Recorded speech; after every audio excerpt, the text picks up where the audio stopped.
So, weather here in Memphis has me stuck in the house. I can't go anywhere, because I mean, I guess mhm. I could ride. It's just so cold. I don't like riding in really cold weather. It's just not any fun. Yeah, I don't like, riding in the cold weather either. I was like, I wanted, because Harley and Indian parts are just expensive, and you have to buy Yeah. heated grips and stuff like that. I have a heated seat, but I got a Salomon. It wasn't expensive, Hmm. compared to Indian. But you can't buy aftermarket, heated grips on a Indian. Okay, you have to actually go to Indian, and they're like 300 and some dollars, Wow. and then that's not even installing them. And then I'd probably install them myself. But then I was like, what's a better investment? Should I get the heated grips that I'm not going to be riding unless it's like in early spring and it's really cold? Because we had a pretty cold ride in the early spring this year. It was probably about 30, 40 degrees when we took off. And it finally Hmm. warmed up to only about 50, 55 degrees when we got our destination. Yeah. So I Well, was the heated by the grips still help. They're yeah, I know. nice. I Yeah. was at I was at the gas station and trying to get gas, and I was like, Josh felt Yeah. so bad about I because Yeah. I have an insulated jacket, but I didn't put the insulation in, so it was kind of Ooh. mesh, and then I Yeah. You got to forgot that. layer up. Yeah, I got to layer up, and so like I said, I was inexperienced, and I've learned a lot from these guys, and they've taught me a lot, and that's one Yeah. thing that you have friends with motorcycles. That's the Hmm. best thing is take everything you possibly can that's good because Yeah. some of the stuff is bad. Right. Like Right. you got a crazy, somebody gets on a motorcycle and just does wheelies all day long. You don't Yeah. want to learn that, but there's a lot of things that you can learn from anybody. I mean, just by watching them, how they act and how they ride But and that kind of stuff. So I think you got to be careful who you learn from because yeah.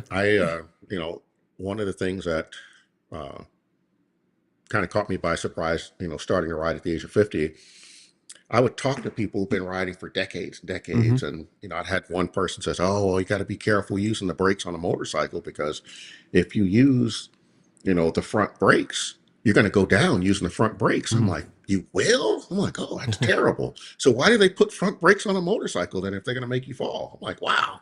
All right. So I'm making a mental note. Okay, don't use your front brakes. Well, that's ridiculous. Your front Yeah. brakes are like 70% of your braking power. Hmm.